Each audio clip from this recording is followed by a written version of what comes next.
मोदी जी क्यों महान बने? टर्की में भूकंप आया, क्या मदद भेजी उन्होंने। मैं आदरणीय प्रधानमंत्री जी को बहुत बहुत धन्यवाद कहना चाहता हूं। मतभेद एकदम अपनी जगह है, जहां मानवता की बात आएगी वहां भारत का प्रधानमंत्री दुनिया में सबके साथ खड़ा हुआ है, और इस बात के लिए उन्हें शुक्रिया कहना चाहिए, सीखना चाहिए उनसे। सिर्फ बुरा पक्ष ही देखना बहुत बड़ी बात नहीं होती। ये चार तुम अपने जीवन का प्रियम्बल बना लो। ध्यान करो, योग करो, पढ़ो। मैं जब मोदी जी की तारीफ करता हूं व्यक्तिगत तौर पर, तो कई बार लोगों को बहुत कष्ट होता है। मोदी जी से हमारी पटीदारी है, हमारा मकान कब्जा किए कि जमीन लिए छीने जा रहे हैं, लोगों ने वोट दिया, वो प्रधानमंत्री है, उसमें मैं क्या करूं। जो लोग उनसे खुश नहीं है वो फिर से वोट उनके विपक्ष में दे दें, वो हट जाएंगे। लेकिन व्यक्तिगत तौर पर मैं उनको बहुत मानता हूं, क्योंकि संघर्ष,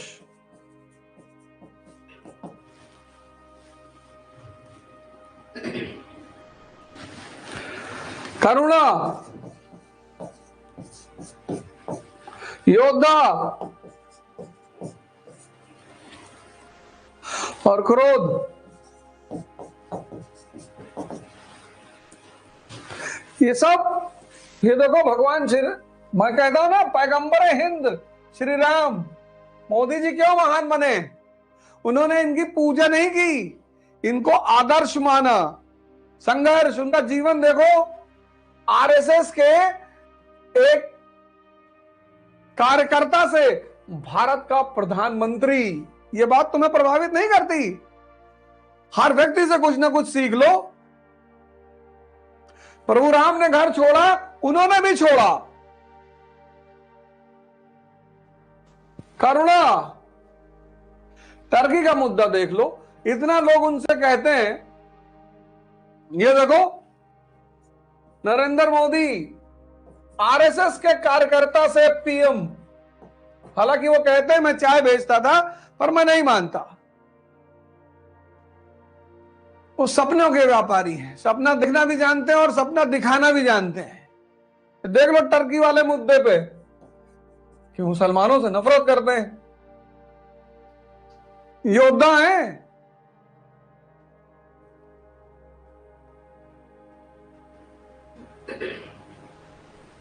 बिना मेंबर ऑफ पार्लियामेंट बने प्रधानमंत्री।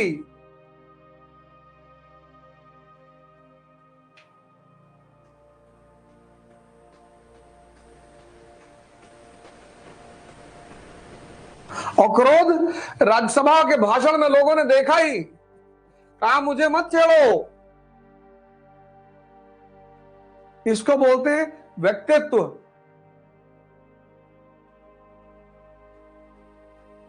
मोदी जी श्री रामचंद्र की पूजा नहीं करते, फॉलो करते हैं। अंबेडकर जी की पूजा नहीं करनी है, फॉलो करना है। ये देखो,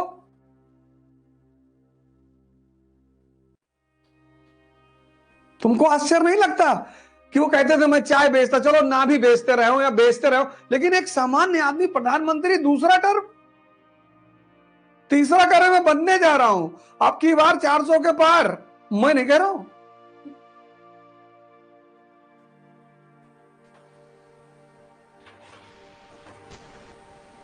अरे चुनाव लड़ने जा रहा है बीजेपी से, मैं कहा मैं चुनाव लड़ूंगा, मैं क्यों चुनाव लड़ूंगा? मुझे पता है मुझे क्या करना है।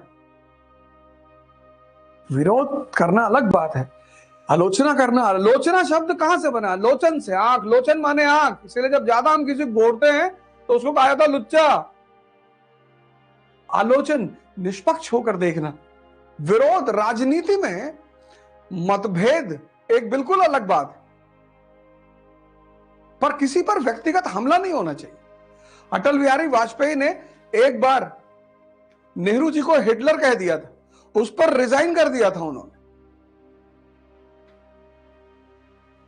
राजनीतिक विरोध एक अलग चीज है और मर्यादा अलग चीज है।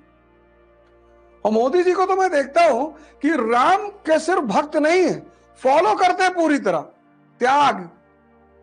और उनकी श्रीमती जी वो सीता जी से कम नहीं। यहां 10 दिन बिना पत्नी के रह जाओ तो धमकी देने लग जाए।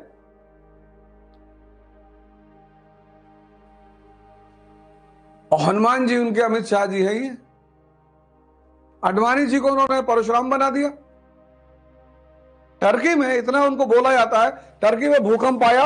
मैं आदरणीय प्रधानमंत्री जी को बहुत बहुत धन्यवाद कहना चाहता हूं, बहुत बहुत। क्या मदद भेजी उन्होंने कि मतभेद एकदम अपनी जगह है। जहां मानवता की बात आएगी वहां भारत का प्रधानमंत्री दुनिया में सबके साथ खड़ा हुआ है। और इस बात के लिए उन्हें सबको उन्हें शुक्रिया कहना चाहिए, सीखना चाहिए उनसे। और राम की तरह शबरियों के साथ बैठे हुए हैं। बनारस गए, जितने वर्किंग कम्युनिटी के लोग थे उनके बीच कुर्सी हटा के जाके बैठ गए। सिर्फ बुरा पक्ष ही देखना बहुत बड़ी बात नहीं होती।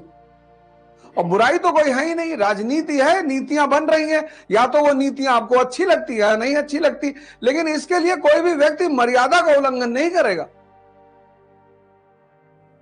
ये संसार जो है ना, जिस संसार के पीछे तुम दौड़ रहे हो,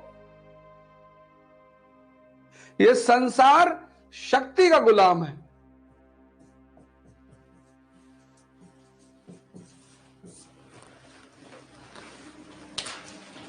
से तुम्हारी आज स्थिति है, ऐसे कभी मोदी जी की भी रही होगी। कोई पूछता नहीं रहा होगा, लोग गाली देते रहे होंगे, ताना मारते रहे होंगे। और आज तुम क्या कर रहे हो? तुम संसार के पीछे भाग रहे हो।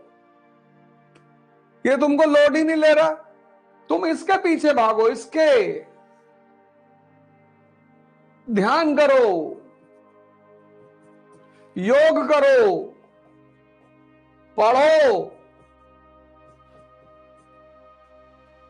और मां बाप का सम्मान करो। ये चार तुम अपने जीवन का प्रियम्बल बना लो। ये चार तुम अपने जीवन का प्रियम्बल बना लो। प्रियम्बल, उद्देशिका, कि मैं ध्यान करूंगा, मैं योग करूंगा, मैं पढ़ूंगा और मां बाप का सम्मान करूंगा। और ये डेली शपथ उठाओ। कल आईएएस बनोगे तो शपथ लोगे ना भारत के संविधान की। तो आज ही भारत के संविधान की शपथ लो कि मैं अवध ओझा योग करूंगा, मैं अवध ओझा प्रतिदिन ध्यान करूंगा, मैं अवध ओझा प्रतिदिन पढ़ूंगा, और मैं अवध ओझा अपने माता पिता का सम्मान करूंगा। बस दिशा चेंज हो गई। 6 महीना लगेगा पंडित जी। सब पंडित हैं इस देश में, जो पढ़ रहा है वो पंडित।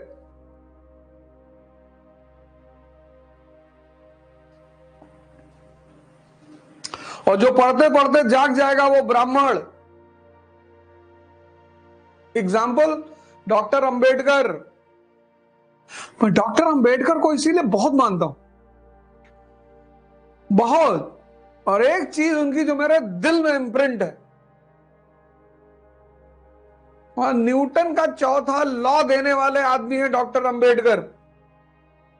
कि दुनिया में जितने भी लोग परेशान हैं, दमित हैं, शोषित हैं, वो शिक्षा की तरफ चले गए, पढ़ें। लोगों ने कहा काहे भैया? अरे बोले शिक्षा शेरनी का दूध है, भैंस का नहीं, गाय का नहीं, शेरनी का। जो पिएगा वो धाड़ेगा।